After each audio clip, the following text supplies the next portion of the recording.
Reddy alias Dr. TSPR. Namaste, Adab, hello. This is the third day from Calicut, 16 and 17 today. We're doing a live show. Now we will try to hear from Gangadhar ji as to what is happening. This live is coming from Calicut, being beamed, and now let us try to hear Gangadhar ji. Sir, namaste. Welcome to this special show. Now, what is that happening today on 17th? This is the third day. So Yes, sir. here, unlike in day one and day two, we have multiple sessions happening parallelly till the lunch break. And the topics are like this. First one is the climate and agriculture, which has very good attendance, and a lot of agricultural experts are there participating, and we are expecting a couple of resolutions also from this parallel session. The other one is related to climate and walking people, because the informal unorganized sector is facing lots of issues, and they are the worst affected because of the climate change issues. So there is going to be a session on that. And now next is gender equity. Of course, women are a bit neglected, but they are strongly connected, closely connected with nature and climate issues.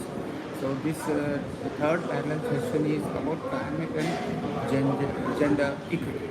The next one, fourth one, is climate crisis and vulnerable communities. While the workers are handled in a separate parallel session, other than workers, there are a lot of vulnerable communities. So how the climate change is affecting them, what are the issues related to this topic, and how to overcome that, all these issues will be discussed in this parallel session. Then we are coming to youth next. Youth is the future decision makers, and we are going to have huge numbers of youth, especially in India. So sensitizing these people is very, very important, but they are having the burden of meeting the aspiration of their parents, and also taking care of their career, and then how the climate things are prioritized in their life and career, personal and professional. So what are the issues they are facing, and all these things will be discussed in climate and youth. Can you just brief us about yesterday's inauguration by ex-MP, Mr. Thomas? Yeah, before that, I would like to Yeah. tell about the final parallel session that is happening. This conference is being held at Kerala, which has the all southern the Western Ghats occupied here, and that there because it's one of the biodiversity hotspots, and also the impact there is very huge and visible. So all these things will be discussed in Western Ghats climate change parallel session. These are the 6 parallel sessions. Let me just repeat the heading so that you can just get to the interesting agriculture. 2 is working people, 3 is gender equity, 4 is vulnerable communities, 5 is youth, and then we have Western Ghats. Wonderful. Fine. So coming to the question, what happened yesterday is the inaugural session where we have Kampan Thomas, an ex-MP, who attended and elaborately discussed about the various issues, and there were other people, but this was formally inaugurated, and it is very interesting to know who has inaugurated this. Yes? That's what. That's what. Yeah, that is the issue. The victims of climate crisis, climate change, they have come there, and all saplings have been given to them, and they moved it from one end to another, their neighbor. So this way, symbolically, the session is launched, inaugurated. Wonderful. And next, we had a very good session, music session from Babu Bhai and his family. Wonderful songs about nature. Stress buster in the evening. Sung, and people enjoyed that. So, what is the inference we are going to draw from this conference, starting from 15th till 18th? What is that you are expecting? Are you satisfied with whatever is going on now. Yesterday also I interviewed Sagar Dhara. We have lots of people coming all over India. So maybe there is certain direct representation may not be there, but people pertaining to, like for example, somebody in Assam, but they are living in Maharashtra, Pune, they have come here. So this way, if we take, this is having complete representation from all regions and states of Indian nation, and going by the interest of the people, particularly youth, because a lot of youth have come from different groups, they are actively participating and enjoying their first brush with the first international Yeah. conferences in their life. Right. And the kind of deliberations that are happening are very qualitative, and mostly the issues are being discussed. What is the problem? What are the bottlenecks? What are the obstacles towards moving towards a very sustainable society? Because now the world is watching you. Can Sapacc, because it's South Asian People's Action on Climate Crisis, is it going to define a direction through this conference? Can we expect something out of it at least? Yes, I'm not the right person to comment on that because I'm one of the members who are organizing this. There are other people, but my perception is that yes, and to substantiate that, I just want you to focus on this. Yeah. Well begun is half done. Wonderful. So Well going begun by is half that, done. Wonderful. we are half done. Wonderful. South It's great. Asia, particularly India and neighboring countries, form a big chunk.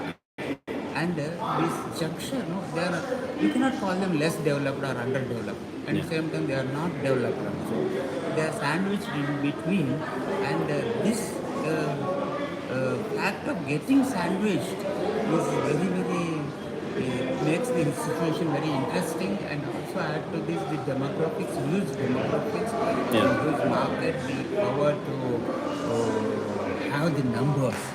So what happens is here is equally applies, and the world needs to pay attention to conferences like this Right. and try to understand the issues and come out with solutions. Lots of proposals are there in terms of solutions, but how implementable they are, that is the question. Right. But as far as us answering your specific question about what about Sapacc, yes, Sapacc is a rainbow coalition, and they are doing the work, best work that's possible. It's one of the reactions from people who need something to happen, to Right. vent their feelings, to express their anguish about what's happening to the nature, Right. and discuss and promote with the solutions. Wonderful. So I'll just come back to Mr. Gangadharji. Let me fan across this hall. You have different groups as he has already stated. So here I think gender equity group which is deliberating, change the economy, keep the climate. And so we are live from Calicut. You find this group debating now. Yeah.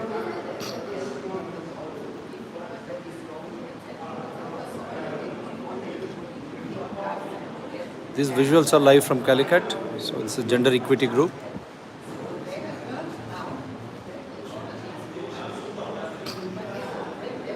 Yeah, we are following Gangadharji. He's also trying to record. Yeah, less hurt because the men have the money and they can travel and they have the influence and they have the organizational structure. And we are only doing through the movement and through people's organizations and all. We are less loud in doing it. But this thing has to become very loud now because otherwise it's very One thing I saw throughout Sapacc's beginning in 2019 is that we had we need to change the leadership model. But all three are men. A bit louder, madam. The world is watching you live now on DRTSPR channels. A bit louder. We do not have enough representation of women in the leadership. And when we raise the question that, having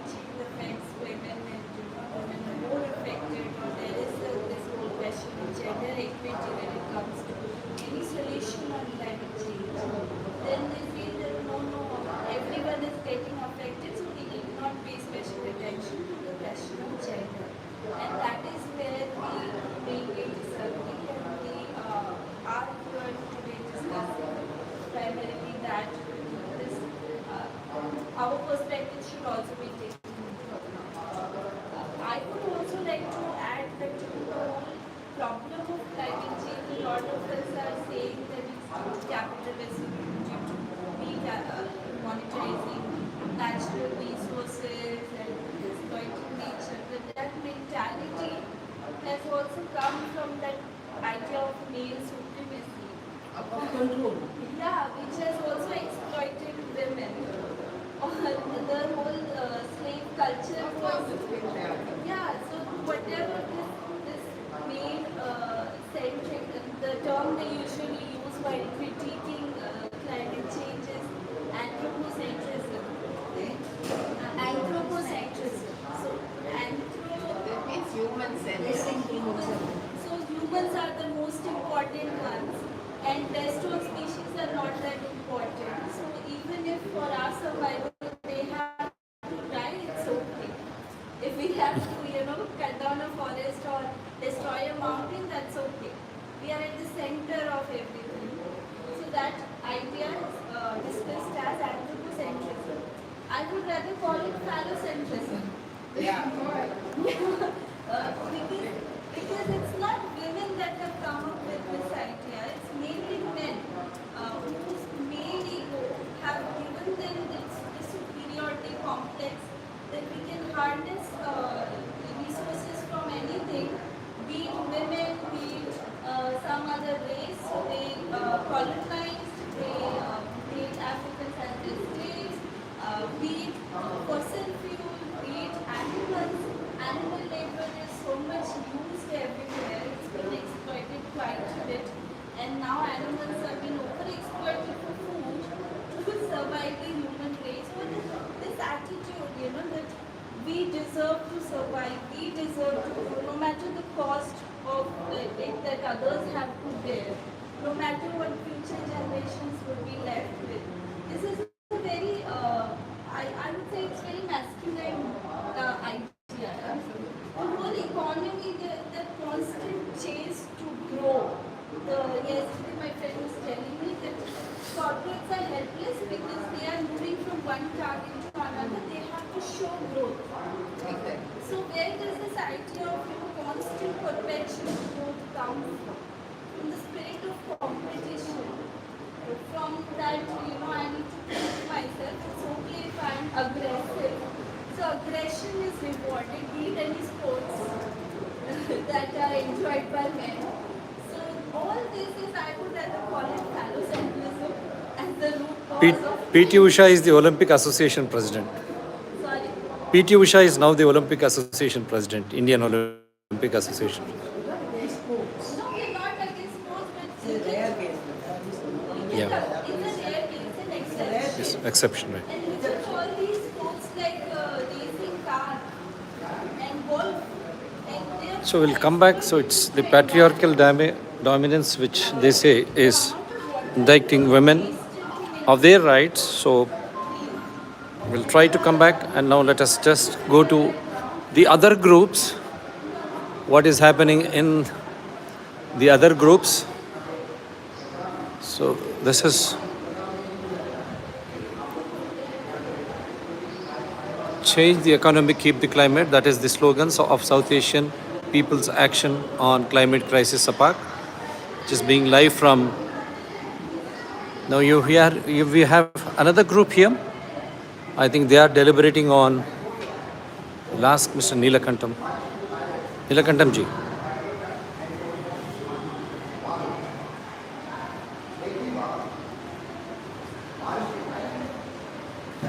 So these are live visuals coming from Calicut.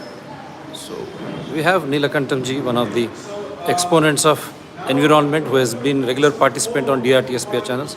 Yes, Neelakantam ji, what is this group deliberations all about? This group is basically climate change and its impact on vulnerable sections like Adivasis, Dalits and coastal communities. Because Kerala, especially in Kerala, coastal communities are affected like anything, including the project like uranium and sand mining and things like that. And also the Adivasis and Dalits, especially Adivasis in the Western Ghat area. So both are equally affected by the climate change. So they are discussing what are the impacts, how it is scientifically explained, different perspective on that, how it the all upcoming projects, how it is going to affect, what is to be the method to fight against it. So strategical meeting of these communities and people related to that, and scientists are there. So they are explaining what is really happening. Even the victims also, like yesterday you brought, we have seen various victims who have We come. have victims like here, basically the tribal people, the victims and coastal people.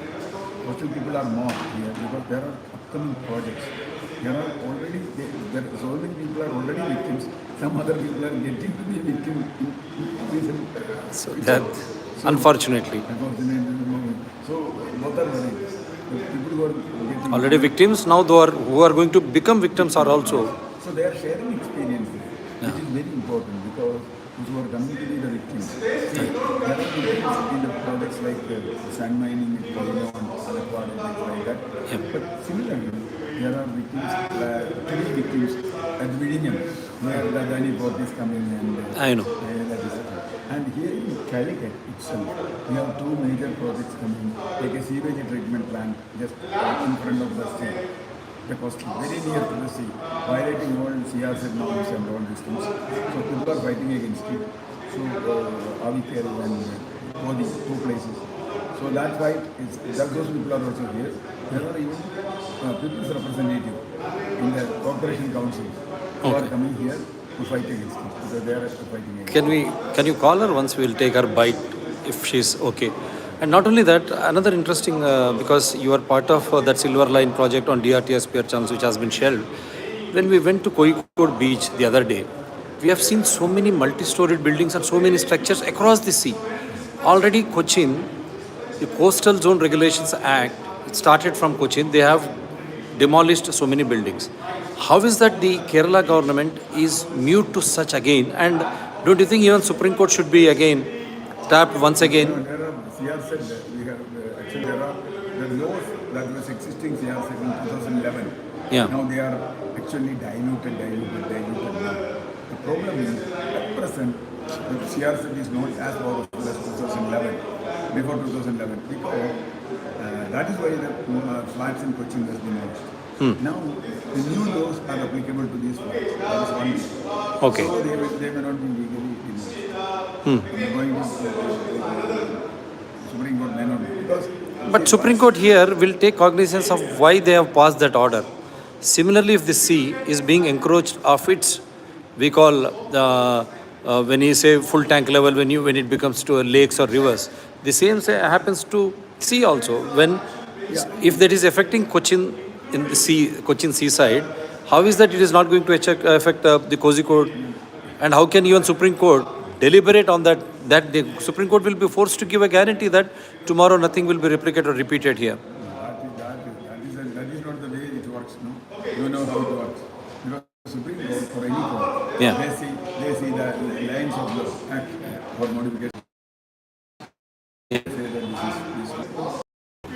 So Supreme Court will never think what will happen. They will think what is the law. So as it is very simple. Now we come on Najjar. Yep. Media. Malayalam പറയാൻ മതി ഇപ്പോൾ live ഇത് across the world it is going. She is from Kodi. Kodi. There is a new project coming. Oh, okay. She can explain it in Malayalam, right? നിങ്ങളുടെ പ്രശ്നം പറഞ്ഞു. ഞാൻ കോതി നിവസാണ്, കോഴിക്കോട് പള്ളിക്കണ്ടിയിലാണ് വീട്. അപ്പോൾ അവിടെ ഇപ്പം കല്ലാർപ്പുഴയുടെ അടുത്തായിട്ട് കല്ലാർപ്പുഴ നികത്തി കണ്ടൽക്കാട് വെട്ടിയിട്ട് ഒരു STP പ്ലാന് വരാനുള്ള പണികളിലാണ്.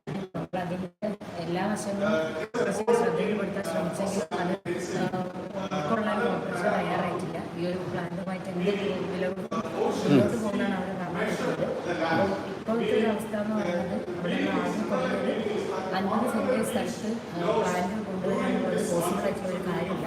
കണ്ടന് വെട്ടേണ്ടി വരും. അതുപോലെ തന്നെ പുഴ നികത്തുകളായിട്ട് വരും. അതുകൊണ്ടുണ്ടാകുന്ന എൻവറോൺമെൻറ്റൽ ഇമ്പാക്റ്റ് എന്ന് പറയുന്നത് ഭയങ്കര കൂടുതലായിരിക്കും. അത് ഉൾക്കൊള്ളാനായിട്ട് അവർ സാധിച്ചിട്ടില്ല. അപ്പോൾ ഇതിൻ്റെ ഭാഗമായിട്ട് നമ്മളൊരു സമരമായിട്ട് മുന്നോട്ട് പോയിക്കൊണ്ടിരിക്കുകയാണ്. ഇപ്പോൾ ലോകത്തിൻ്റെ എല്ലാ ഭാഗത്തു നിന്നുള്ള സപ്പോർട്ട് നമുക്ക് അതിലേക്ക് ആവശ്യമാണ്. Yeah, that is why we are trying to put it across to the where is the exact location in Kozhikode? Kozhikode Kallai Pallikkandi. What is the extent of damage you are expecting in that area? How many? ഇവർ പറയുന്നത് ഇതിൻ്റെ ഒരു പ്ലാന്റിൻ്റെ 500 മീറ്ററിൽ ഇതിൻ്റെ എല്ലാ തരത്തിലുള്ള എഫക്റ്റുകളും ഇമ്പാക്റ്റുകളും ഉണ്ടാകും.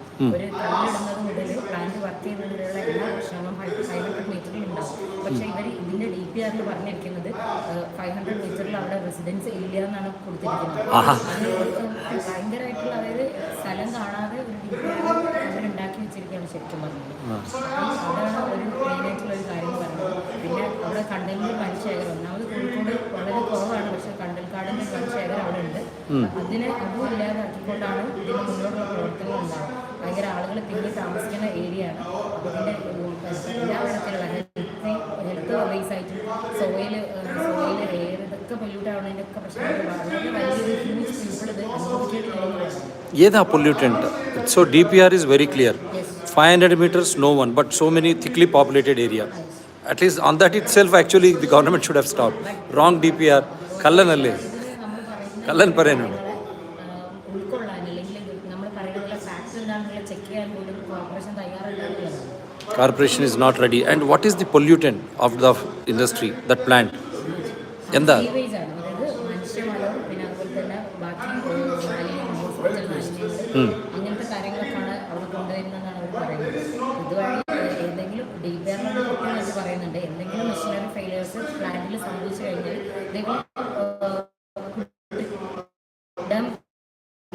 എന്നുള്ളത് പ്രത്യേകിച്ച് പറയുന്നത്. എന്തായാലും ട്രീറ്റഡ് ഓർ അൺട്രീറ്റഡ് ആയിട്ടുള്ള വേസ്റ്റ് റിവർ പേരെന്താ? Kallayipuzha. Wonderful. So I think you should be explaining it. The effluent plant should be there. Be here, man. Yeah. Effluent plant should be there with every industry, without which you are not supposed to give them permission to at least even to go for DPR also. But how is this? It's a blatant exploitation and against law also. Actually, it's a blatant violation of the law. Yeah. Blatant violation of natural justice. Yeah, I know. See, for example, this is a river mouth Yeah. of Kalai, which is joining the Arabian Sea. Right. The river mouth, there's an estuary. There they have around a quarter acre of mangrove. Right. Mangrove forest. Real forest, not mangrove plant. It's a mangrove forest. Yeah, they are the safeguards of as natural forest. We say seek safeguards us from the sea erosions. Or Tsunami and sea erosion, Yeah. cyclones. Yeah. This area was protected by this mangrove. Okay. Curtailing the incursion of sea. Right. So what happened is this much mangrove forest, they are going to cut and they are going to construct the plant there. What they say is, we will replant it somewhere else. How can? This is a bullshit. Mangrove is so in situ specific. What about the sea? Yeah. Will they shift the sea also? Okay, if you cut a tree, Yeah. maybe you will be able to put a tree somewhere Yeah. else. Maybe. Mangrove, you cannot put it somewhere. It has to come to some extent. The habitat which it has created already cannot be recreated. Fine. Because this is created by thousands of years. Natural nature. So you cannot cut a forest and say that we are going to make a forest somewhere. Because forest is a habitat. Yeah. It's not some number of trees. Right. Okay. So it is habitat for many Biodiversity. Maybe another type of fish, another type of other waterborne animals, plants, and all this.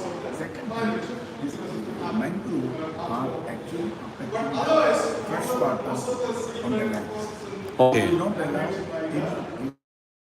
any sediments or any sort of waste to come back to the land. Right. It keeps it. Right. You can see mangrove areas. Now, once you remove the mangrove, the seawater will be there and the freshwater availability in the land will be gone forever. Okay. So, this is a big damage to the system. Not only that, as it is told, if there is any malfunction in the plant, they will dump the whole waste into the river. That is total violation of law. Fine. Right. You cannot dump the hazardous waste, especially chickens, human waste, Yeah, no. You cannot dump water body. Why are they going ahead like that? Because Kerala is a literate society. Problem is, this is Are the rulers not literate and the administrators not literate? what they say is there are two paradigms. One means you have to do it somewhere. Somebody has to suffer. Then it can be used. That's one. And many people are against it. Why should I suffer? And second thing is, our estimate is this is a 7 MLD plant. Okay. It's a small plant compared to any sewerage plant in the world. But what this is, it costs 150 crores. Oh, money. It is around 25 crores. So you can imagine what is the level of corruption. They made a DPR, which is not scientific. People who are prepared, this guy has not seen the science. And the location description is so interesting that it is nothing to do with that place. That's what she said. In 500 meters, DPR says no one, no habitat. But she says it's thickly populated. Just across the road you have houses, mansions. Yeah. And you have a fish landing position, some sort of harbor where the boat will land. Yeah. So fish landing is very critical thing. Right. These local waste going there. Nobody will buy that fish. They will not even survive also. A lot of ammonia, everything. That's a life issue, there's a air issue, water issue, sea issue, water issue. So, but because of the corruption, overrides everything in India, you know that. I know. Corruption overrides everything. So it's almost 3, 4 to 5 times cost. The plan they are 20-25 crores. Project, 160 crores. So everybody will get it. So everybody will keep it. I hope Pinarayi Vijayan will be watching this. Take the decision in public interest. What is this corruption? Directly, they are putting it across through your own DPR. What is that the government has to say? And the Calicut Municipal Corporation also. Even you are answerable. Local municipal corporation mayor, interestingly, she's a woman. Yeah. And not only that, she was a professor of a college. Not that she is illiterate or anything. My God. She was a professor of a leading college in Calicut. Yeah. So she should understand. As a woman, she should understand the feelings. See, everybody, both all the places, women are fighting. Right. And the forefront. Naturally. Women are fighting, and woman is a Calicut mayor, and she is also a professor. Professor Mayor ji, what is happening in your area? Is this the way you should? Yes, sir. Yeah.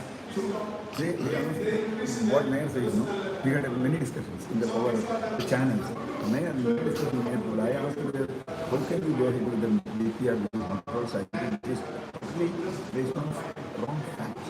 Yeah. She was telling, what she was telling is, why do you read DPR? There may be anything in DPR. But DPR, the cost of the DPR is a very shabby document.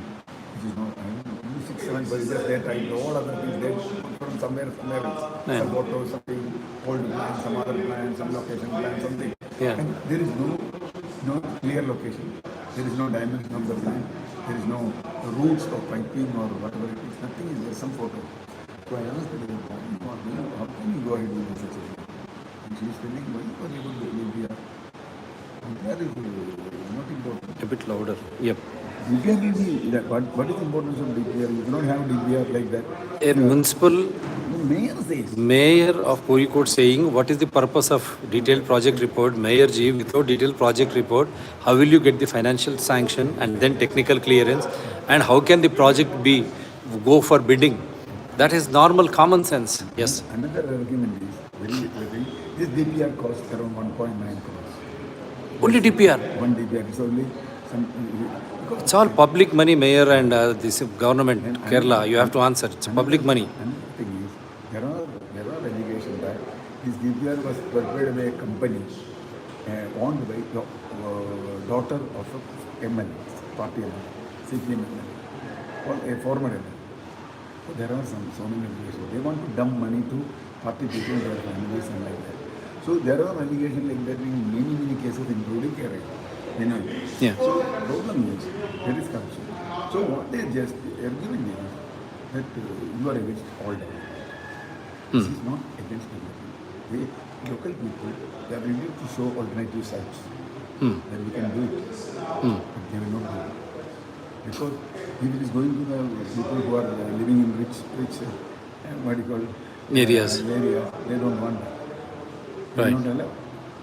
But if it is in the poor area and fisher people, not the last people, so anything can happen. Their livelihoods are lost, and it is going to damage the ecological sense of mangrove forests connecting sea and the river. So both are in danger of, because same sewage will has to flow into the sea also. So how ridiculous this is. So this is what you are dwelling in this group. Wonderful. This is one of the subjects. One of the subjects. And we have another organizer, Mr. Sajjan Kumar ji, ek baar aaiye. This live is coming from Calicut on DRTSPR channels, and Mr. Sajjan Kumar is also a favored face on DRTSPR channels who has been very regular when it came to farmers agitation or agriculture related. तो आप हिंदी में बात करेंगे या English में, दोनों भी बात कर सकते हैं आप. किस तरह देखते हैं ये सपाक कॉन्फ्रेंस जो 15 तारीख से चल रहा है यहाँ? ये जो आज का लाइफ एंड डेथ क्वेश्चन है, it is a question for human community. Yeah. Whether we will remain on this planet, our life is main, or it may be, it is a very much challenge to biolife, including human society. Yeah. That is there. We can't remain on this planet. Yeah. So it is a very serious problem. Climate change is not a simple problem. It is a life and death question. So this conference is very important at this time. Yeah. For, not for India. Yeah. It is for whole globe, for whole planet. So this Sapacc, South Asian People's Action, may develop in some years. Action on climate crisis is needed.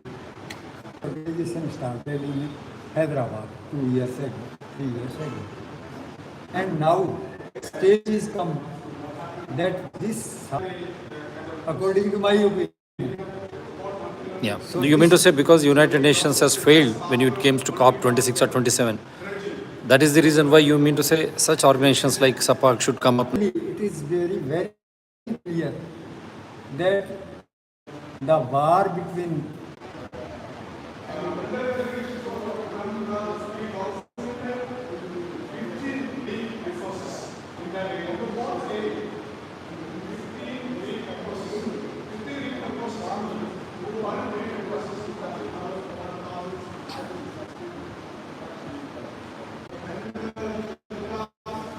या सज्जन जी, आप कह रहे थे world is in danger now.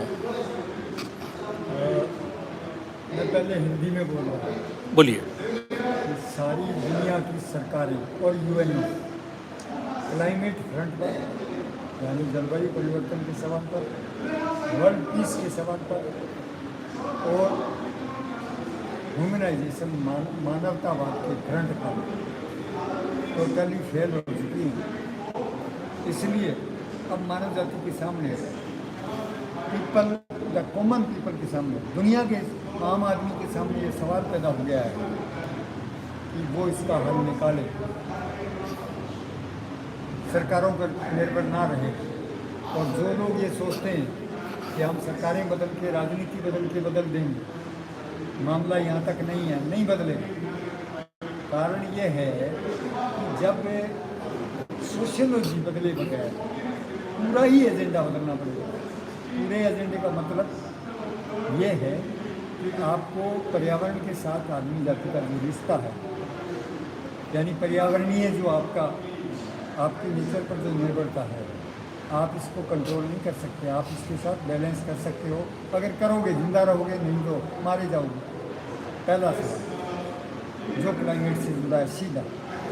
दूसरा सवाल है कि क्या मानव समाज के अंदर एक सोशल जस्टिस या इक्विटी का भाव, एक दूसरे को न्याय देने का अगर कंसेप्ट डेवलप नहीं होता, तो ये गुटबंदी के नाम पर, चाहे नेशनलिज्म के नाम पर, चाहे अमेरिकन नाटो और रशियन गुट के नाम पर परमाणु हथियार चला के मर जाए विश्व शांति को गड़बड़ करके. इसका मतलब है कि हम एक मानवीयकरण और एक एंटी नेचर दोनों सिचुएशन में फंस चुके हैं और सरकारें गलत एजेंडे पर हैं. इसलिए सरकारें बदलने से कुछ नहीं हो सकता, राजनीति बदलने से कुछ भी नहीं हो सकता। तो इस पे क्लियर होना पहले जरूरी है कि राजनीति नहीं बदलने का सवाल नहीं है, सवाल है मानव जाति का एजेंडा बदलने। और एजेंडे बदलने का मतलब है कि उसमें राजनीति भी बदलती है, उसमें इकोनॉमी बदलती है, उसमें कल्चर बदलती है, आइडिया बदलता है, उसमें पर्यावरण की पॉलिसी बदलती है। ये मतलब होता है। इसलिए जो हम कहते हैं कि प्रो नेचर प्रो पीपल या नेचर ह्यूमन सेंट्रिक एजेंडा, जो नेचर को, प्रकृति को भी बचाए, मानवता को भी बचाए, पूरी बायो लाइफ को भी बचाए, इसकी ज़रूरत हमें आ गई है।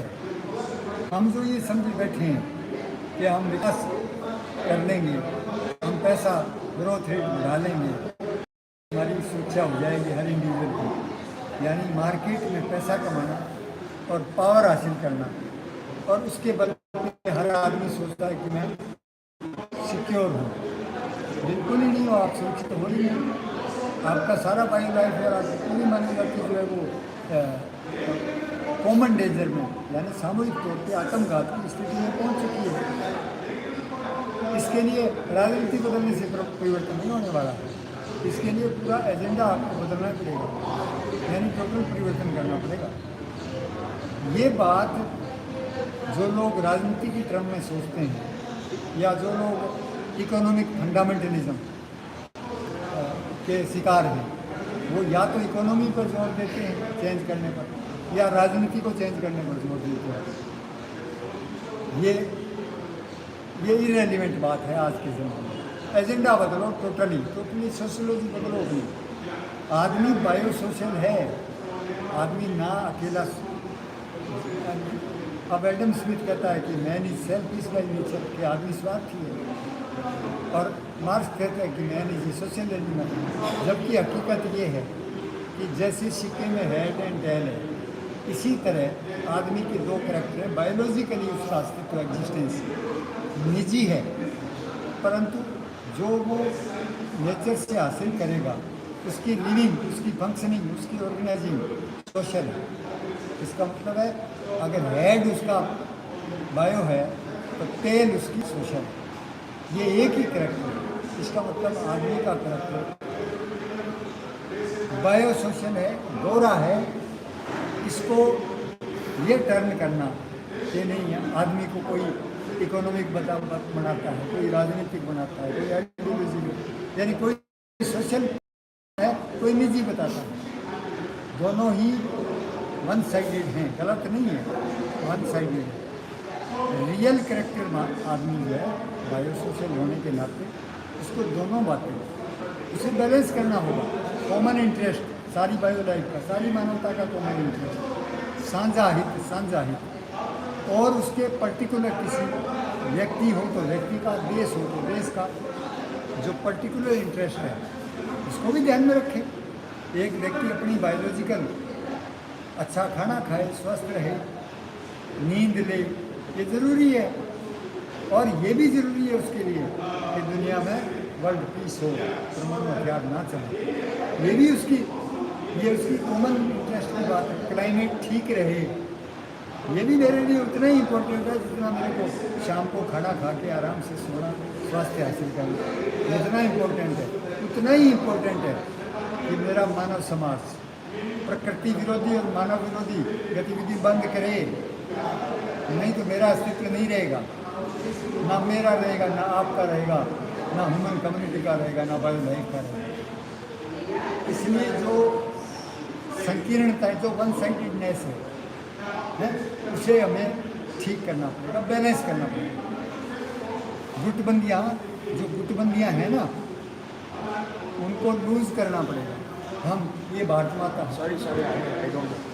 ये पाकिस्तान माता है भाई, क्या धरती माता नहीं है? क्या ये कौन नहीं है हमारी? क्या ये भारतीय की अलग है धरती, या रूस के या चीन के नागरिक की अलग है? क्या ये कॉमन है भाई? ये हमारा ग्रे प्लानेट कॉमन है, सबके लिए है। इसलिए इसको भी ध्यान रखेंगे। और उसकी पर्टिकुलरिटी, अगर मैं इंडिया का नागरिक हूँ, इंडिया की जो भी खासियत है, पर्टिकुलरिटी, उसको भी ध्यान रखूँगा, दोनों ध्यान में रखूँगा। यानी मैं राष्ट्रवादी, अगर किसी सेंस में राष्ट्रवादी हूँ तो दूसरे सेंस में अंतर्राष्ट्रीयवादी हूँ। इसका मतलब है कि मैं पहले अगर एज ए होल देखा जाए तो मैं विश्व नागरिक हूँ, उसके बाद मैं इंडियन नागरिक भी हूँ, और उसके बाद में राजस्थानी भी हो। उसके बाद राजस्थानी भी हूँ। तो थोड़े शब्द अंग्रेजी में, हाँ। ताकि ये मलयालम और ये Any person, I am a world citizen, first of all. And then I am Indian. Then I am Rajasthani. Then I am Sajjan Kumar. Wonderful. या थोड़े शब्द अंग्रेजी में भी। So that means our biosocial character integrate us with nature, biologically, whole environment. We are connected with the whole environment. So it is a bio character. And we all peoples with new science and technology, we are interdependent and interactive. So our society, whether it is a national society, whether it is a global society, they are a social unit, global social unit. National is also a social unit, but it is bigger unit is global, the smaller unit is national, and then other. So we don't ignore the separate identity, and we don't ignore our common identity. We should cooperate with and to see as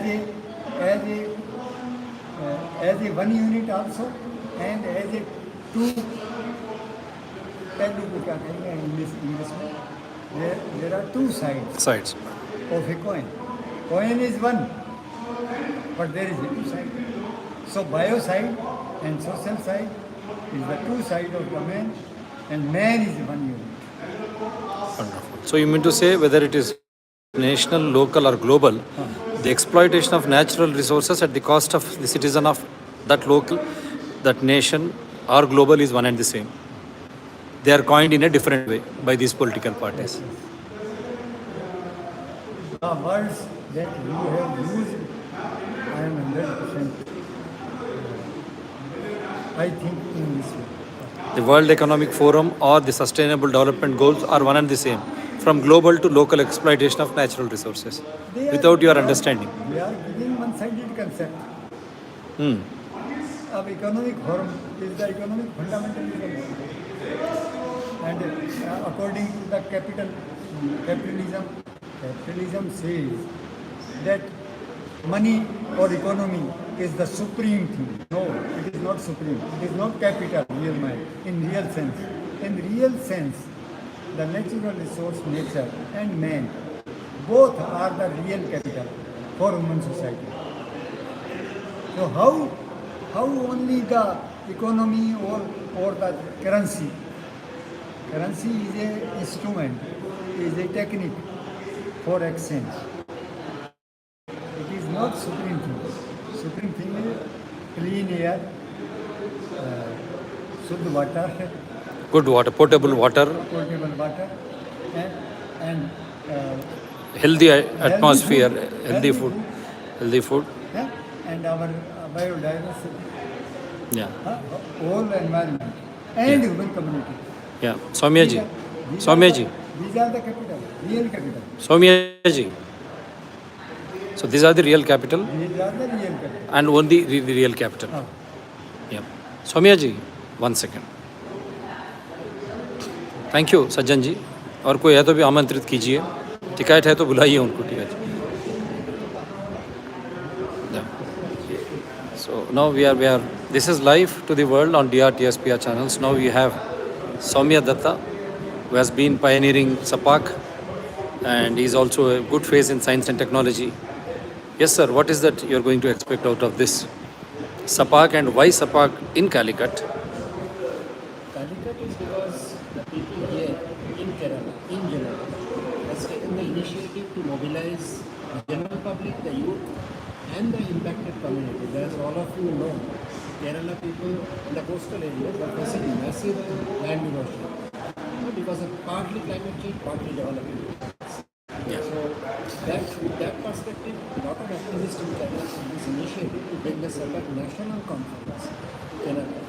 And the basic idea is that can we take this understanding of the larger connections, that it is not only local destructions, local tree cutting, local some construction which is causing these massive destructions all across, but there is a global connection and there is a need for people's groups to rise up and take their governments into accountability, ask the questions from both national, subnational and international bodies, and reclaim the people's power to actually do proper actions. As of now, the actions at the international level and at the national and subnational governance levels are highly inadequate. They are trying to protect only the corporate investments, infrastructures from the climate crisis. Even their adaptation plans are basically targeted to protect the big infrastructure, not to protect the communities which are actually bearing the burden. So Sapacc is trying to completely change this discourse and bring people, mostly the impacted communities and the vulnerable communities, in the center stage of the dialogue, and then claim that the actions be made to their help rather than in corporate practice. Because you have participated in the recently COP27 and you are also earlier a member of United Nations. Do you think both the organizations have failed people? You mean to say COP of parties but without people? United Nations of late, is it giving to the World Economic Forum or some corporate dictates? See, the United Nations has a very clear principle of working because these do not transgress the national sovereignty. That's the core principle of the United Nations. That's why until there is an extreme case outside extreme human rights violation or genocide, the United States cannot directly intervene in a state policy. And that's an adopted principle. Every nation agrees. So we have to understand the limitations of the United Nations framework of conventions of different techniques. It's not only the environmental agreements. But within that, United Nations conventions have a great role in directing national policies and actions. In that, there was some progress still around COP21 in Paris, some progress, not anywhere near the desired progress. But what we have seen after that, we have gone down. In fact, in the last 4 or 5 years, the corporate lobbies, particularly the fossil fuel lobbies, have captured a very large dialogue space, a discourse space in the COPs. Like this year, there are something like 640 lobbyists from the oil, coal and gas companies who are present in COP with huge resources, talking to parties of the country representatives. So the voices of the impacted communities were much less heard this COP. And this COP was really a disaster, except for a one small concession to developing countries' rights. This COP really failed. But the COP process, if somebody says COP process has totally failed, I wouldn't agree with it fully. Because the COP processes given the national policies on climate change, the COP processes have shifted our energy transition process to some better state. So over the years, what we expect from the COPs is not coming out. But I'll just try to help you. The Paris COP, you said it was much better. But after that, Prime Minister of India, who promised what he's going to do by 2030, he comes back and he announces fresh leasing licenses to extract coal, thermal energy. And not only that, now, day in and day out, I don't blame him because he is representing the country. When he has said something in COP in Paris, he should abide by it. One is coal, thermal plant extractions, new energy from coal, new bids he has already ordered. The second, the fertilizer subsidy. That is also an end product of the fossil fuels. That also been enlarged. And not only that, various other things which are really pointing out to climate crisis and environmental disaster, everything being announced, not just by the BJP at the national, but at all local, including the Kerala government, what it is doing, the communist government here. So many have come here victims. How do you look at this scenario, Mr. Soumya? As I said, the United States, United Nations, by its very convention agreement, cannot intervene in the national sovereignty principles. Yeah, it should not also. It it should not, because that will create a lot of problems. Yeah, no, it should not. Any country, it can go and say, no, this policy is wrong, this policy is As they have tried to dictate during COVID-19, it's very bad. So that is an accepted principle of the United Nations. Right. And this also works on consensus.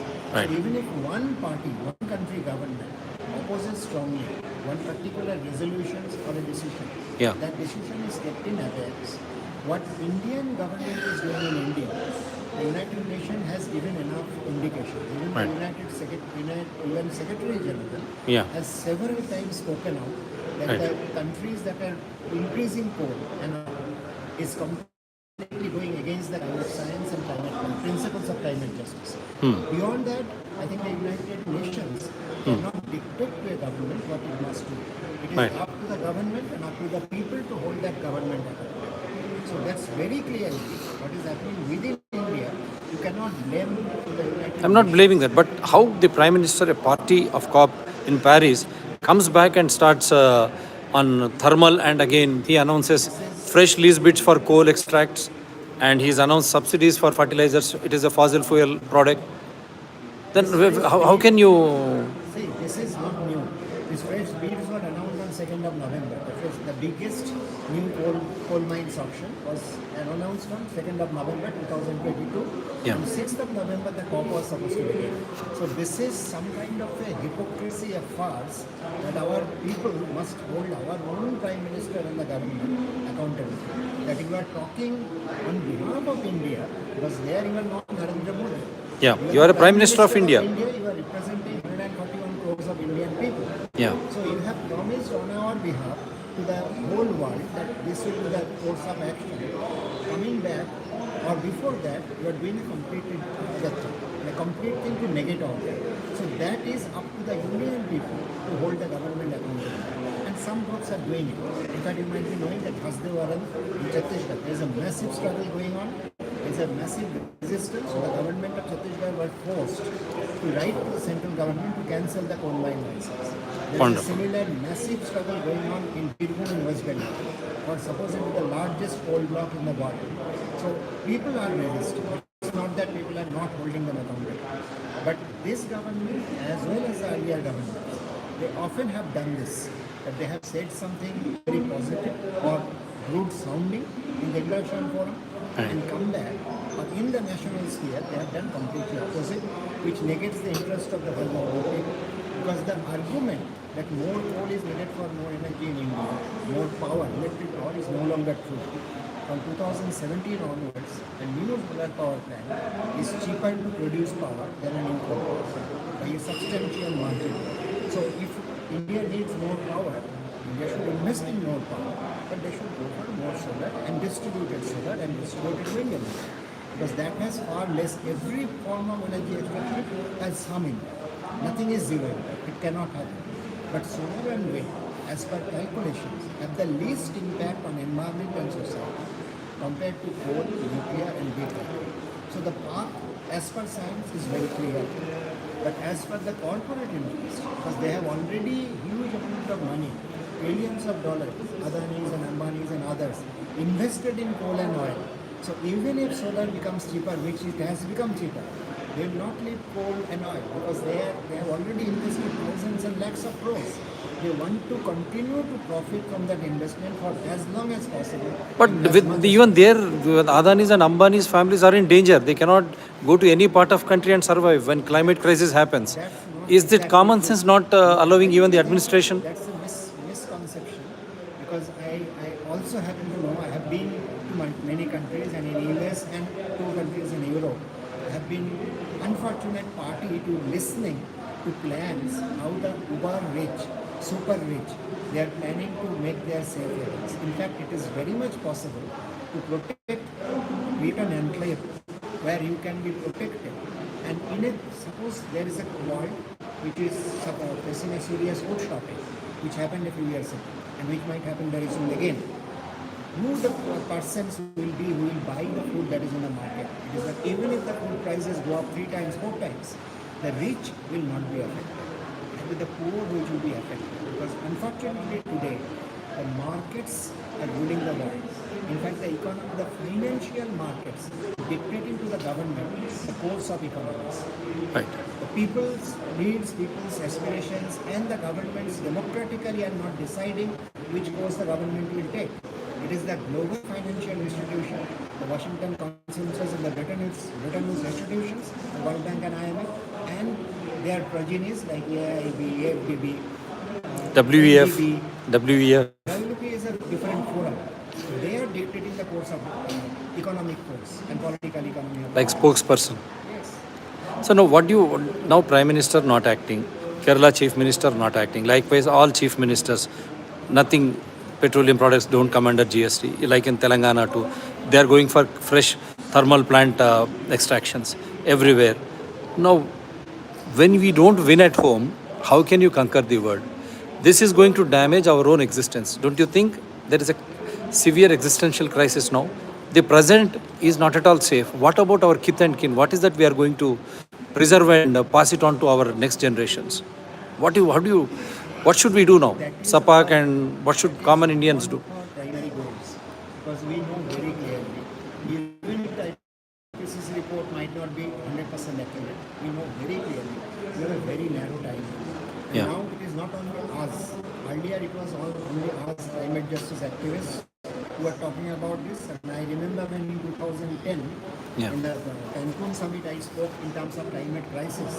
My European and American climate justice circle friend, they said, Romo, you are talking in alarmist language. People will get scared away. And today the UN Secretary General is using the same language, exactly same language. So the whole world knows what we are facing, and the window of opportunity for action is very narrow. Because for a global economy to shift, 8 years, 10 years, 12 years is nothing. We have to shift the economic pattern. But our focus is now that we know the world will face climate change. We cannot now avoid. But 1.5 degree is IPCC's prediction is in the decade of 2030 to 2040, we'll reach that. IPCC is very clear about it. It's there in the report, Air Working Group 3 report. So this is known, but how people will react. See, if you see where people react, respond to a crisis is not very predictable. If you recall the Arab Spring, the Arabian uprisings of Arab Springs in multiple countries, we started from Tunisia. There was a small trigger, and the uprising took place in Tunisia, in Egypt, in country after country. So we don't know.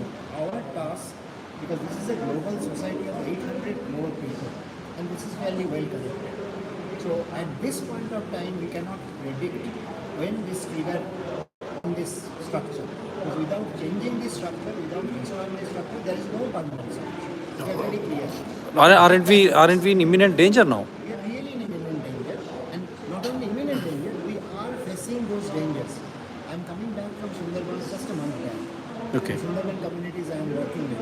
In Yeah. the women's group, in my workshops and my trainings, who attended, 80% of the women said in the last 4 years, my house was broken.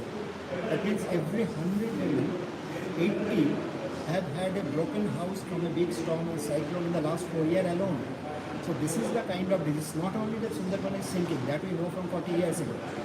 It's every family said on every week, every second family, at least one member falls sick because of contaminated water.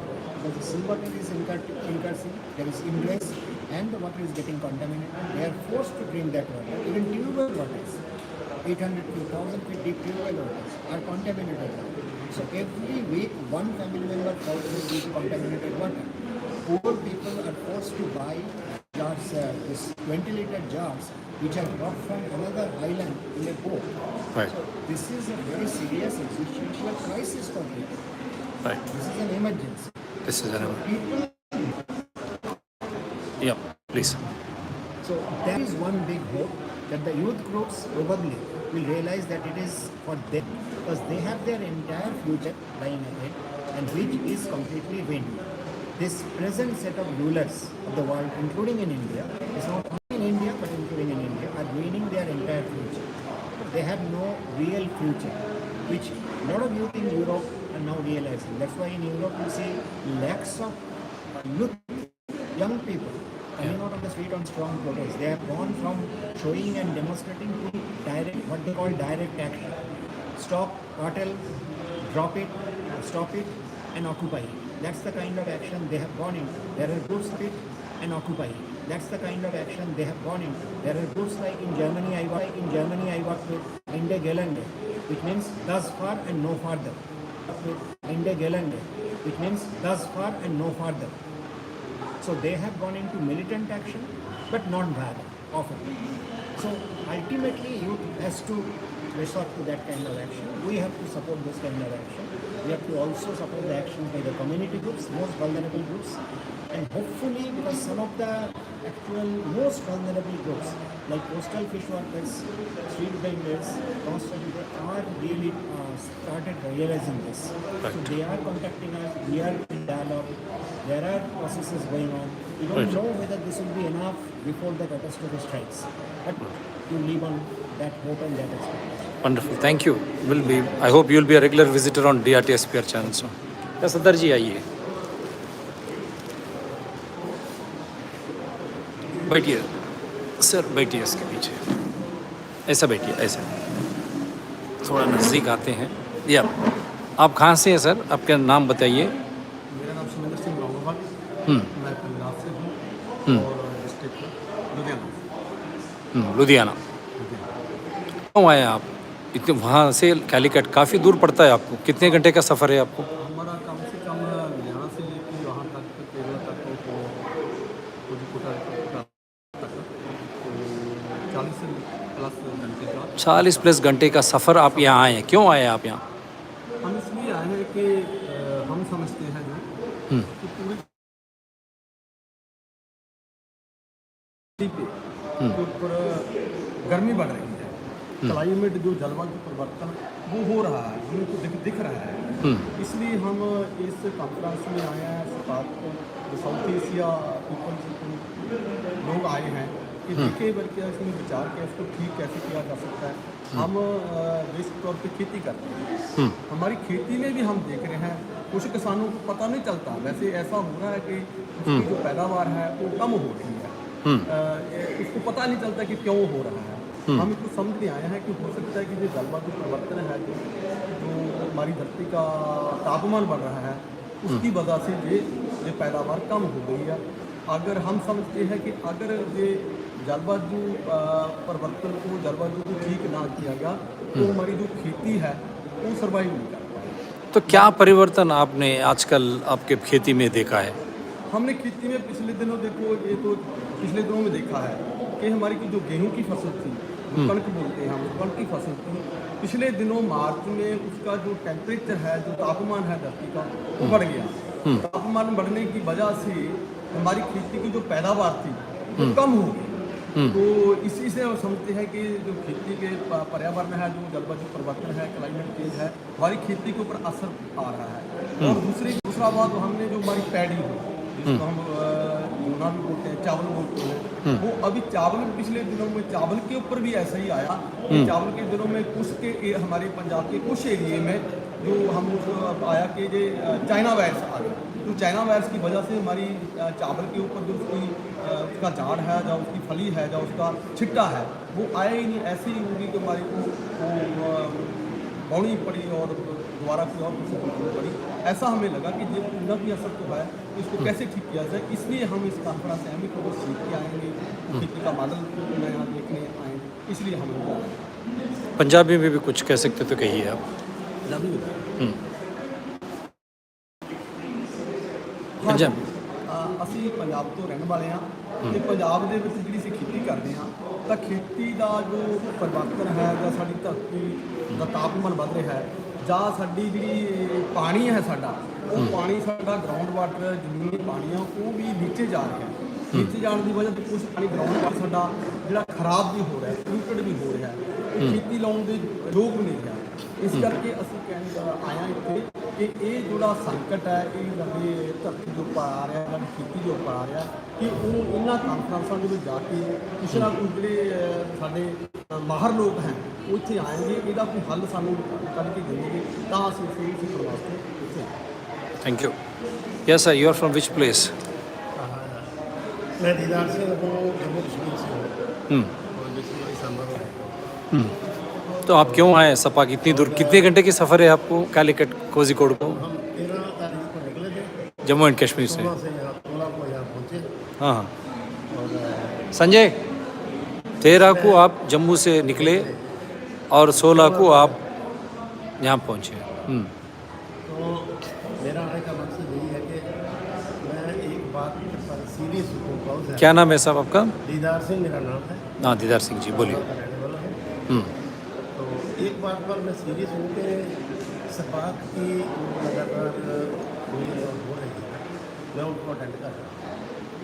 और सपाक जो है ये ऐसा संगठन है जो south Asia है, और साउथ एशिया में जितने भी कंट्रीज है ना, वह सभी कंट्रीज की हालात तकरीबन एक जैसे है एग्रीकल्चर संबंध में और क्लाइमेट में। तो ये जो क्राइसिस है ये कैसे ठीक हो, उसके लिए मैं सर्च में हूँ और यहाँ से सीखने के लिए भी आया हूँ। हमारे साथी जो बोल रहे हैं उनसे सीख रहा हूँ। लेकिन एक बात है कि जो डेंजर है ना वो बड़ा ज़बरदस्त है। ये तो COP की कॉन्फ्रेंस में भी बता दी उन्होंने और वैसे भी बता दिया साइंटिस्टों ने जो एनवायरमेंटलिस्ट हैं कि थोड़े ही साल रह गए ऐसे आर्थिक कि जब हम आसानी से जी सकते हैं। नहीं तो ये जो सिस्टम चल रहा है जिसको हम कारपोरेट सिस्टम बोलते हैं, जिसमें पैसा प्रदान है, जिसमें पैसे कमाने की दूरी है, मनी द सुप्रीम रखा हुआ है। मेरा कहना है कि मनी सुप्रीम नहीं है, क्योंकि जब हम कोई चीज़ भूख लगती है तो हम पैसे नहीं खाते, प्यास लगती है तो हम पैसे नहीं खाते, हमें हवा चाहिए, हमें पानी चाहिए, हमें अच्छा भोजन चाहिए। और जो एग्रीकल्चर का संबंध है इसमें तो अच्छा भोजन है, तो अच्छा भोजन तभी होगा जब हमारी दिशा जो है वो ये बनेगी कि हम अच्छा भोजन जो है उसको तैयार करें। और ये जो सिस्टम है ये लगातार इसको डिटोरेट कर रहा है, ख़त्म कर रहा है खेती को।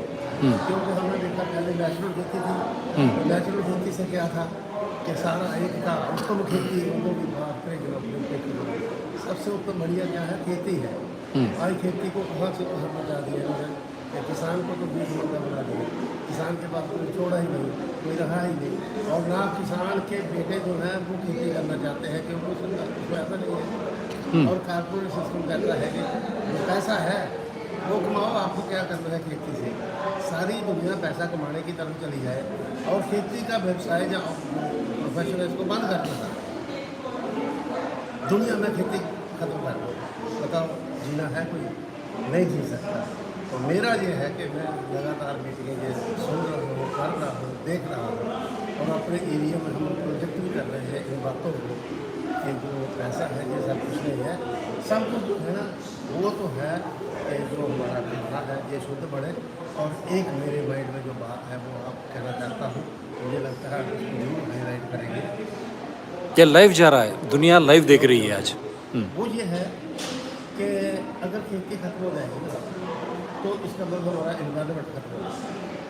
क्योंकि जो सनलाइट आती है ना वो हमारे खेती में जो प्लांट होते हैं उसमें फोटोसिंथेसिस करते हैं और उसमें ऑक्सीजन बनाते हैं, कार्बन डाइऑक्साइड एब्जॉर्ब करते हैं। जब ये नहीं होगा सिस्टम तो बताओ सिर्फ कार्बन ही कार्बन हो जाएगी, ओजोन लेयर जो है उसमें शराब हो जाएगी, UV रेज जो है देखो आज आप किसी भी मोबाइल को खोलो उसमें सीधा लिखा है कि इसमें AQI कितना है और UV रेज कितनी है। लोग उसको देख कर चलते हैं कि UV रेज 10 है, वो मैं उधर नहीं जाऊँगा। अच्छा ये क्या है AQI माना 400 है, जैसे दिल्ली का, मैं दिल्ली का रहना ठीक है। लेकिन आपके मोबाइल में जो है आप वो नहीं देखते, ध्यान नहीं। तो अभी ये है कि इसको ये जो प्लैनेट है इसको रहने के कारण कैसे बनाया जाए, उसके लिए सर्च में है। और हमें कुछ सुझाव कुछ आप बता सकते हैं? मिल रहा है कि सपाक जो है ना ये ऐसी डायरेक्शन देगी कि हमारी खेती जो है ये नेचुरल फार्मिंग के तरीके से ना कि केमिकल हो और ना ही पहला मैसेज।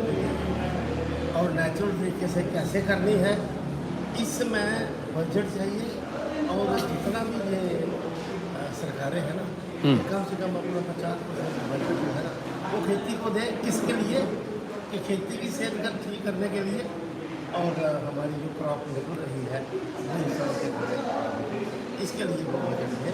तब जाकर इसमें कुछ होगा, हमारे बच्चे तभी आएंगे ना। हमारे बच्चे ऑस्ट्रेलिया में जा रहे हैं, कनाडा में जा रहे हैं, क्यों कि वहाँ डॉलर है, यहाँ पैसे हैं, यहाँ पैसे नहीं है और खेती में पैसे होने चाहिए। और इन जितनी भी सरकारें हैं ना हमारे साउथ एशिया की वो सारे अपना बजट जो है ना वो आर्म्स में या आटे बार नहीं लगा रही है, वो डाटा बार लगा रही है। देखो क्या बढ़ेगा, लाइफ पर नहीं। रहेगा लाइफ पर। तो ये अच्छी बात कही है आप। जब अगर एग्रीकल्चर ख़त्म हो जाती है, सनलाइट को जिस तरह लेके प्लांट्स के द्वारा जो ऑक्सीजन देती है और साथ में जो भी कार्बन डाइऑक्साइड बना हुआ है उसको भी ऑब्जर्व करके ऑक्सीजन देती है और सनलाइट को भी ऑब्जर्व करेगा। अगर ये ख़त्म हो गया तो पूरी पर्यावरण ख़त्म हो जाएगी, एनवायरनमेंट ख़त्म हो जाएगी, क्लाइमेट क्राइसिस आएगी। आप बोले ऐसा ओजोन डिप्लीशन और ज़्यादा बढ़ेगा, अल्ट्रावायलेट रेस आएंगे, जीना ही मुश्किल होगा हमारे धरती माँ। एक बात मैं और बताऊं, बोलिए। वो ये है कि जो सपाक है ना, इसलिए साउथ एशिया में एकता होनी, यूनिटी, तब जाकर प्रोग्रेस होगी। और यूनिटी कैसे होगी? इंडिया और पाकिस्तान की यूनिटी होगी, इंडिया बांग्लादेश की यूनिटी होगी, इंडिया श्रीलंका की यूनिटी होगी, पाकिस्तान की यूनिटी होगी। यूनिटी हो का पैरामीटर क्या है? कि हमें चार बरादरी से, हमें धर्म से और हमें रीजन से ऊपर उठकर एक कोई सोच बनानी पड़ेगी कि हम सारे इंसान हैं और इंसानियत से जीना है और इंसानियत को नहीं बचाना। इंसानियत से जीना है और इंसानियत को बचाना है। या मैडम, आई थिंक तो ये है live visuals. I am giving you live visuals from Sapacc from Calicut. Women leaders, would you like to say something? You want to say something? Your honey? No, the world is watching you. Why that cannot? Because as and when I have proper connectivity, only then live goes. Since 1 hour the live is going on now. Yeah, these are the visuals from Calicut. Yeah, SPOC. बात करनी है आपको? बात करिए. In Malayalam, whatever you language you prefer. Yeah. Both of you speak. What is there? Speak. Why did you come to Sapacc? You are from? I'm from Kerala. Which part of Kerala? Malappuram, same district. Okay. Now, what's your name? हाँ, नसरीन जी, बोलिए आप.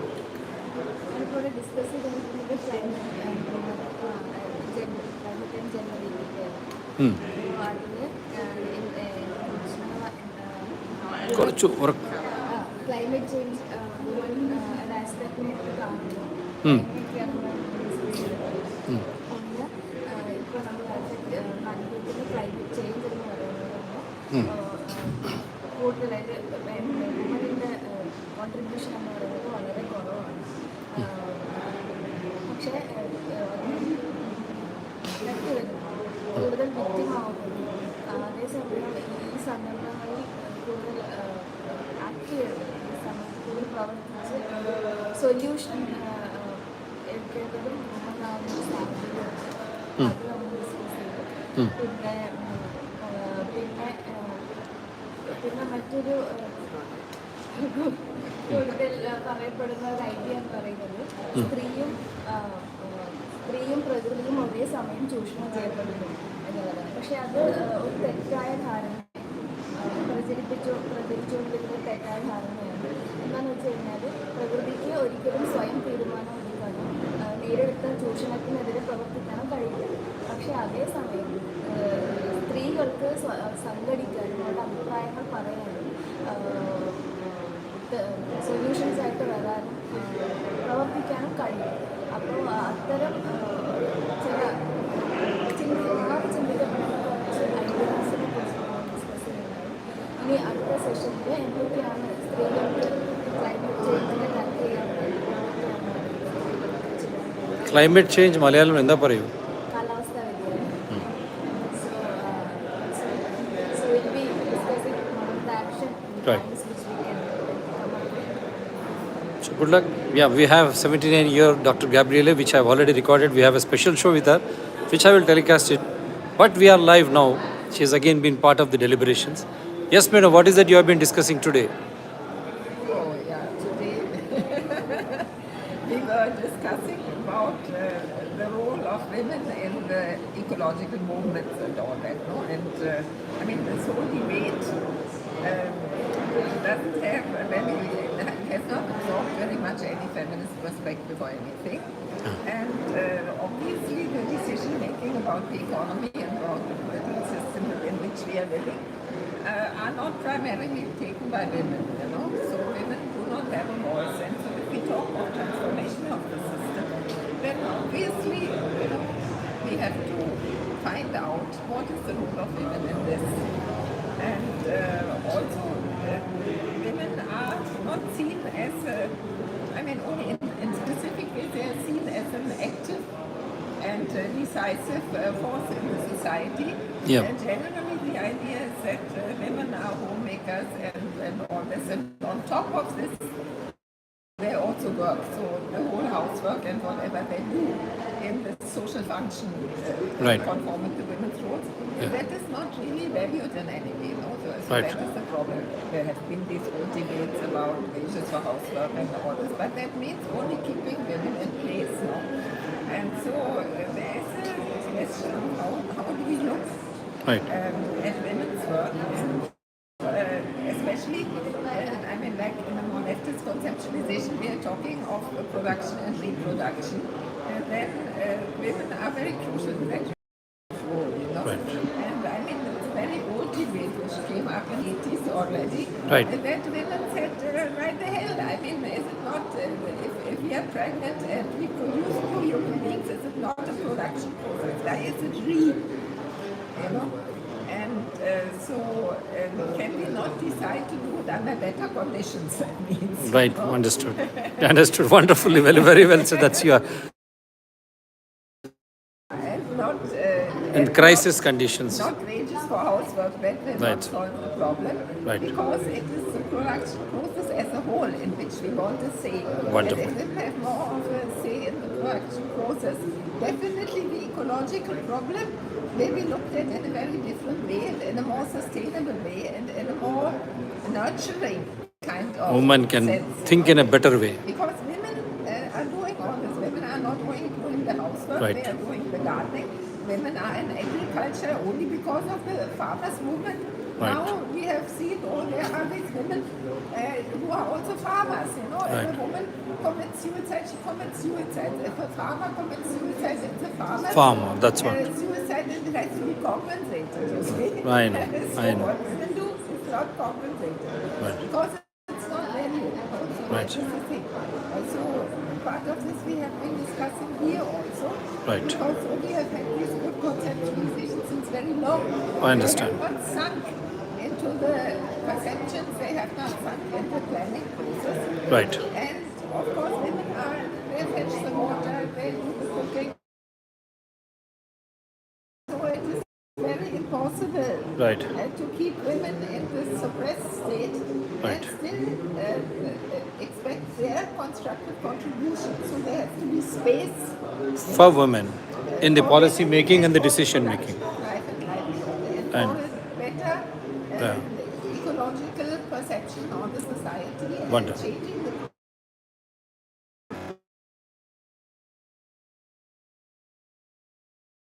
Sanjay, yeah, now we are live now. What is that? Sanjay is a known face on climate, and like me, he comes from Hyderabad.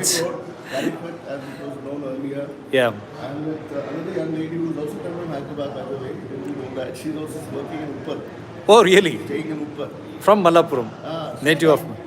Yeah, but she's from Kerala. Oh, and wonderful. She is working with a environmental clean tech company over there. Wonderful. She's working in solid waste management and environment education. also. Oh, wonderful, So you need wonderful. to call her for a detailed interview. I will. After this, I will definitely. I'll So be. we have, at the moment, actually, I've ended two of the panels. One was the youth panel and the climate change. Yeah, you let me know about youth because I could not go there. The connectivity is poor here.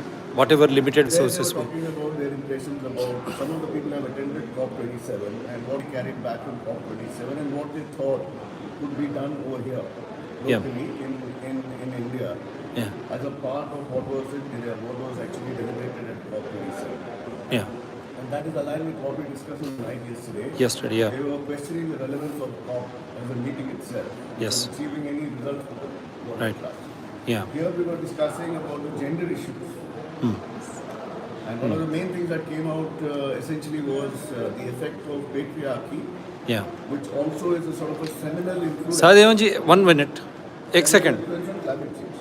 Yeah. In reality, the climate change is actually a subset of what has been created in the past through the oppression of the patriarchal society that has come into place.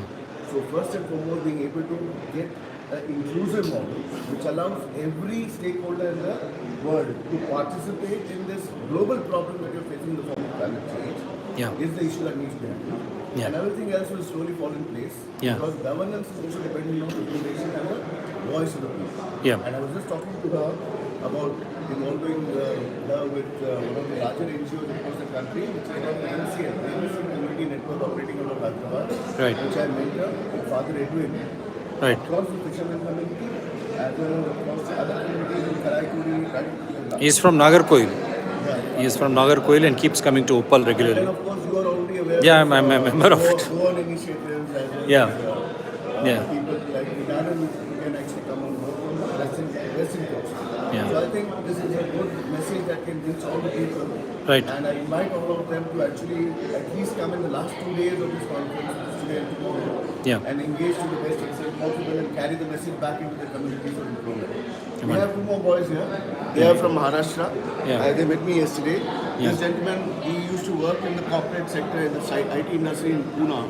He decided to dump it all and go back to his village so he could actually work with the village citizens and transform the lives using whatever learning he got from the urban areas. And one of the larger objectives he's also trying to do is prevent urban migration of the youth. That's so that wonderful. Give opportunities for them over there. Right. अपना impression दे दो साहब। 1-2 minute में बता दीजिए आप कहाँ से आए? हम महाराष्ट्र में से अहमदनगर में आए हैं। वहाँ पर हम इन्वायरमेंट पे काम करते हैं। महाराष्ट्र का जो आधा एरिया है मराठवाड़ा उधर नेचुरली बोलिए। बारिश कम होती है वहाँ पर। इसके लिए वहाँ पर अनएम्प्लॉयमेंट बहुत ज़्यादा है। वहाँ से माइग्रेट होते हैं लोग मुंबई पुणे में रोजगार के। हर एक युवा माइग्रेट करता है गाँव में कुछ काम नहीं रहता। इसलिए हमारा प्रयास है कि गवर्नमेंट को अच्छा बना के उसमें से एम्प्लॉयमेंट जनरेट करो और जो युवा माइग्रेट करते हैं उनको उसी गांव में रोजगार मिला। इसके लिए ट्री प्लांटेशन हम कर रहे हैं बहुत बड़ी तादाद पे जो उसी में माल निकलता है हमारे उसको जो प्रोसेसिंग यूनिट है छोटे छोटे तो उसके लिए हम प्रयास कर रहे हैं। मराठी में भी कुछ बताइए, आप भी साथ रख जाइए। बोलिए। We are from Maharashtra. I am a district. आम्ही पर्यावरणावरती काम करतोय. सध्या केरळमध्ये कालिकत इथे चाललेल्या सपाक्च्या 2ऱ्या परिषदेसाठी आम्ही इथे आलेलो आहोत. पर्यावरण जे आपण पर्यावरणाचा ऱ्हास होतोय त्यासंबंधित खूप नॉलेजेबल माहिती मिळाली आम्हाला आणि आम्ही ती प्रेरणा घेऊन नक्कीच भागामध्ये काम करणार आहोत. आमचं या अगोदर एक काम चालू आहे. आम्ही जवळजवळ 50,000 प्लांटेशन केलेले गावामध्ये फोकस करून भविष्यातही काम करणार आहोत. Thank you. This is what is happening from this place. Come Sanjay, and I'm trying to get one of the sufferers or someone. We'll just see. Everyone has gone for a break. They are in break now, and yeah.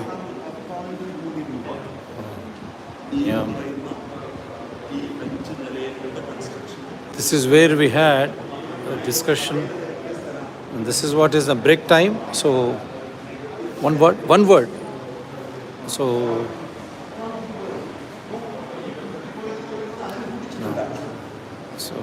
these are live visuals coming from Calicut on DRTSPA channel, and he is also one of the hosts or organizers. Yes, sir. Yes. What is happening in Calicut at Sapacc conference? Okay, we discussed actually. You can speak now because the world is watching now. You are live to the world. No. Yes, you can speak. What is it? She's from Manorama. She's a media person. She'd like to know what's happening here. Yeah, please. What's happening here? So we are explaining how climate change and also coastal construction, how combination factors actually increasing beach erosion and affect the livelihood areas of fishes. especially the Virinam port construction by Adani, making huge impact, making a lot of destructions. Underwater ecosystems are being destroyed, and livelihood of fishes are being affected. 5 fishes are already killed after the port construction. 300 houses are being destroyed. And more than 300 families are temporary shelters for the last 5 years. So they are not given any kind of human rights needs. So this is becoming a huge issue. That's what we are discussing. Put it in Malayalam. മലയാളത്തിൽ പറയാം. അപ്പോൾ ഞങ്ങളിവിടെ ഇപ്പോൾ ചർച്ച ചെയ്യുന്നത് നമ്മുടെ ഈ ക്ലൈമറ്റും അതുപോലെ തന്നെ കോസ്റ്റൽ ഏരിയയിൽ നടക്കുന്ന നിർമ്മാണ പ്രവർത്തനങ്ങൾ എങ്ങനെയാണ് അവിടുത്തെ ജീവിതത്തെയും അവിടുത്തെ ബീച്ചിനെയും അതുപോലെ അവിടെ മീൻ പിടിക്കുന്ന മനുഷ്യരെ എങ്ങനെയാണ് ബാധിക്കുന്നതിനെ കുറിച്ചാണ്. പ്രധാനമായിട്ടും ഈ കാലാവസ്ഥാപരമായ പ്രശ്നങ്ങളെക്കാൾ ഉപരി കൂടുതലും അവിടെ പോർട്ട് നിർമ്മാണം കാരണമുള്ള പ്രശ്നങ്ങളാണ് ഏറ്റവും കൂടുതൽ ബാധിക്കുന്നത്. കാരണം അവിടുത്തെ അണ്ടർ വാട്ടർ കടലിൻ്റെ അടുത്തത്തിലുള്ള ജീവജാലങ്ങൾ, അനേകം ജീവജാലങ്ങൾ, ആയിരക്കണക്കിന് ജീവജാലങ്ങളെ ഈ പോർട്ട് നിർമ്മാണം കാരണം നശിപ്പിച്ചിട്ടുണ്ട്. 15 റീഫ് എക്കോസിസ്റ്റം, ആ ഒരു റീഫ് എക്കോസിസ്റ്റത്തിന് ചുറ്റും അനേകായിരം ജീവജാലങ്ങൾ അവിടെ നശിപ്പിക്കപ്പെട്ടിട്ടുണ്ട്. അതുപോലെ തന്നെ 5 മത്സ്യത്തൊഴിലാളികൾ ആകുന്നുള്ളിൽ കൊല്ലപ്പെട്ടിട്ടുണ്ട് പോർട്ട് നിർമ്മാണത്തിന് ശേഷം. പിന്നെ മറ്റൊരു നിർമ്മാണം മുതലപ്പുഴി വിഴിഞ്ഞം പോർട്ട് വേറൊരു നിർമ്മാണമാണ്. അതും ഇവിടുത്തെ പല സ്ഥാപനങ്ങൾ കൂടി ചേർന്ന് സർക്കാർ നിർമ്മിച്ച നിർമ്മാണമാണ്. അവിടെ തന്നെ ഏകദേശം 60-ൽ കൂടുതൽ ആളുകൾ ഇതിനോട് കൊല്ലപ്പെട്ടിട്ടുണ്ട്, മത്സ്യത്തൊഴിലാളികൾ. പക്ഷേ ഇപ്പോൾ ഇങ്ങനെയൊക്കെ കൊല്ലപ്പെടുമ്പോൾ സാധാരണ രീതിയിൽ കരയിലുള്ള ഒരു പാലം തകർന്നു കഴിഞ്ഞാൽ ആ പാലം തകർന്ന് 2 പേര് മരിച്ചു കഴിഞ്ഞാൽ ആ മരണത്തിന് ഉത്തരവാദിത്വം പാലം നിർമ്മിക്കുന്ന ആൾക്കും കൂടി ഉത്തരവാദിത്തം. പക്ഷെ ഇവിടെ 60-ൽ കൂടുതൽ മനുഷ്യർ മരിച്ചിട്ട് ആ നിർമ്മാണത്തിന് ഉത്തരവാദിത്വം ആരും ഇതുവരെ ഏറ്റെടുക്കും. എന്തിനാ? Because A is running Kerala government. Yeah, it's run by Kerala government. അപ്പോൾ അതുപോലെ തന്നെ 300 കൂടുതൽ ഫാമിലീസ് ഇപ്പോൾ കൂടുതൽ കുടുംബങ്ങൾ വളരെ ഷെൽട്ടറുകളാണ്, സിമെൻറ്റ് കോടുകളിലാണ് താമസിക്കുന്നത്. കഴിഞ്ഞ 5 വർഷമായിട്ട് അവർക്ക് യാതൊരു അടിസ്ഥാന സൗകര്യമൊന്നും കൊടുത്തിട്ടില്ല. ഭക്ഷണമോ വെള്ളമോ അങ്ങനെയൊന്നും കൊടുത്തിട്ടില്ല. അങ്ങനെ വളരെ പരിതാപകരമായ അവസ്ഥയിലാണ് അവർ താമസിക്കുന്നത്. 300 കൂടുതൽ വീടുകൾ, 20 ലക്ഷത്തിൽ കൂടുതൽ വിലയുള്ള 300 വീടുകൾ ഈ പോർട്ട് നിർമ്മാണത്തിന് ശേഷം തകർന്നു പോയിട്ടുണ്ട്. അതുപോലെ തന്നെ ഒരുപാട് ഫിഷേഴ്സിൻ്റെ ജീവിതത്തിന് അവരുടെ ലൈവ്ലിഹുഡിനെ ഭയങ്കരമായിട്ട് ബാധിക്കുന്നു. മീൻപിടുത്തത്തെ വലുതായിട്ട് ബാധിക്കുന്നു. കാരണം തീരം കടലിൽ അവർക്ക് മീൻ കിട്ടാത്തതുകൊണ്ട് അവർ കടലിനുള്ളിലോട്ട് കൊണ്ടുപോയിട്ട് കൂടുതൽ മീൻ പിടിക്കാൻ പോകുന്നതും പിന്നെ കാലാവസ്ഥ പ്രശ്നം വരുമ്പോൾ കൂടുതൽ വളർന്നതാകാനുള്ള സാധ്യതയുണ്ട്. Thank you. Madam, 1 second. You tell me your name now. Yeah. You're from? Which part of Kerala? Trivandrum. Yeah, yesterday also you had raising some problems, serious issues. What was that issue and the issue?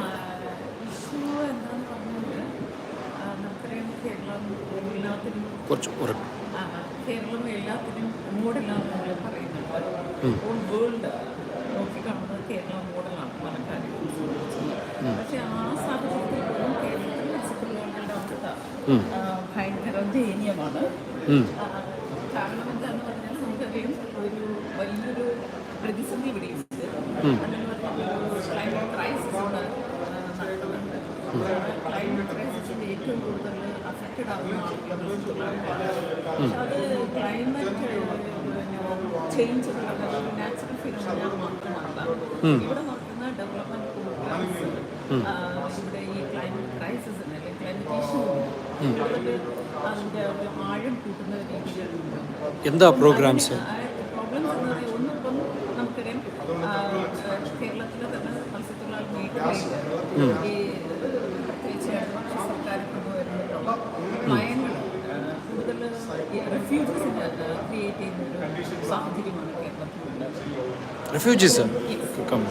What refugees? It's interesting. Please. That's a big statement you are making. Kerala development model ആണ് ഇപ്പോൾ refugees create ചെയ്തൊരു പരിസ്ഥിതി. എങ്ങനെ? Refugees means എങ്ങനെയാണെന്ന് പറഞ്ഞാൽ നമുക്കറിയാം for example നമ്മുടെ വിഴിഞ്ഞം പോർട്ട് അദാനിക്ക് വേണ്ടിയിട്ട്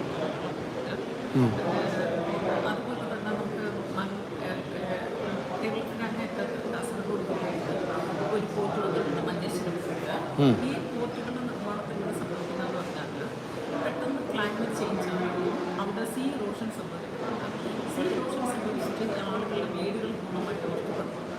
വീടുകൾ നഷ്ടപ്പെട്ട് കഴിഞ്ഞാൽ അവരെ സംബന്ധിച്ച് അവർക്ക് സ്കൂൾസിലും അല്ലെങ്കിൽ ഗോഡൗണുകളിലൊക്കെയാണ് അവർ പോയി താമസിക്കുന്നത്. അപ്പോൾ താമസിക്കുമ്പോഴത്തേക്ക് നമുക്കറിയാം യാതൊരു ബേസിക് നീഡ്സും അവരുടെ സംരക്ഷിക്കുന്നതിന് വേണ്ടിയിട്ടുള്ള അത് അതിനൊരു സൊല്യൂഷൻ കണ്ടെത്തുന്ന രീതിയിലുള്ള ഒരു ഇടപെടൽ സർക്കാർ നടക്കുന്നു.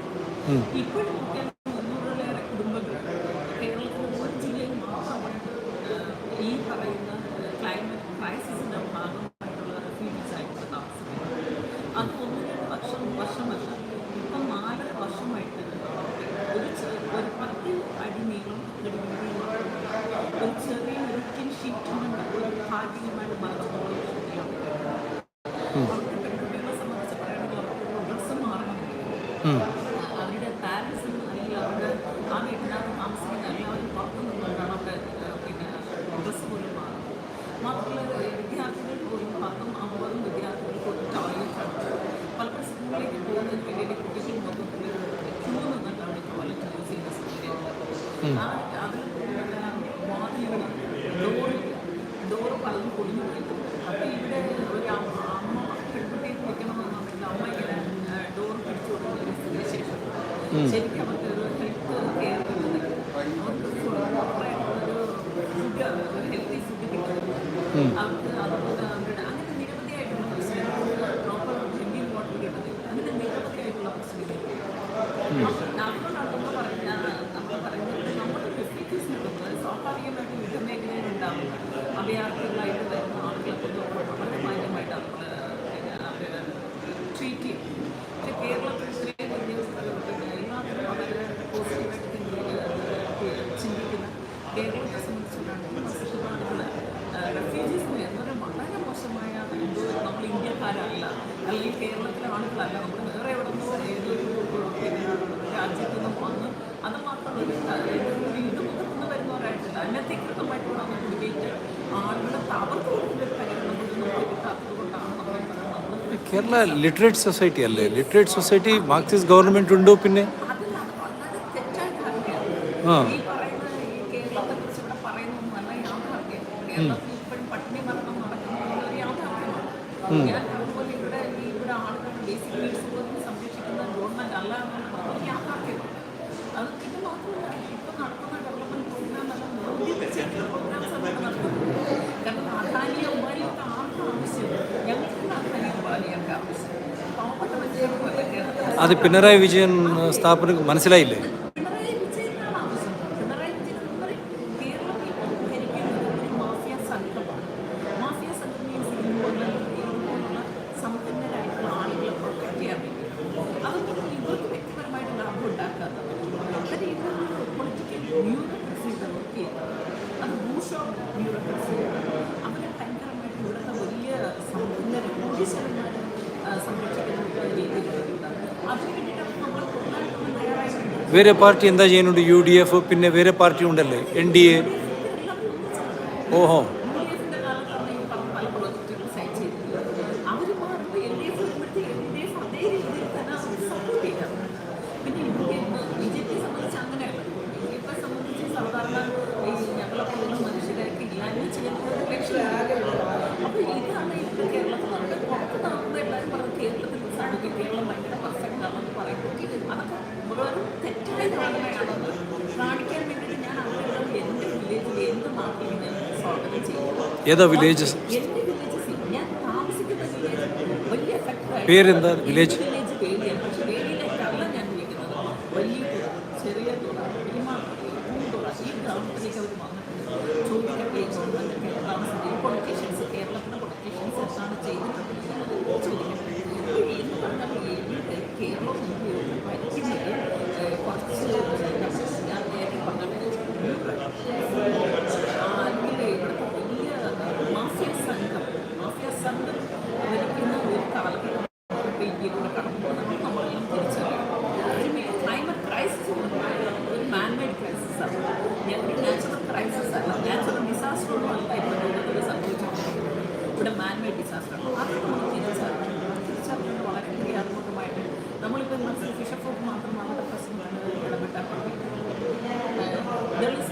അവരുടെ ഇഷ്യൂസ് ഹാൻഡിൽ ചെയ്താൽ പറ്റും. അല്ലെങ്കിൽ ആദിവാസികൾ മാത്രമേ പറ്റും. നമ്മുടെ എനിമി കോമൺ ആണ്. ആ കോമൺ എനിമിയെ നമ്മളെല്ലാവരും കൂടി ഒരുമിച്ച് നിന്നുകൊണ്ട് അതിന് നേരിടാൻ മാത്രം നമുക്ക് നമുക്കറിയാം ആരാണ് ഡിസിഷൻ മേക്കിംഗ്, ആരാണ് ഇതിൻ്റെ പ്രധാനപ്പെട്ട കീ പേഴ്സൺ ആരാണെന്നുള്ളത് നമുക്ക് വളരെ കൃത്യമായിട്ട് അതുകൊണ്ട് ആ കീ പേഴ്സണെ നമ്മൾ കൈകാര്യം ചെയ്യണമെങ്കിൽ അല്ലെങ്കിൽ അവർക്കെതിരെ Right. Thank you. So take care. Good luck. Thank you.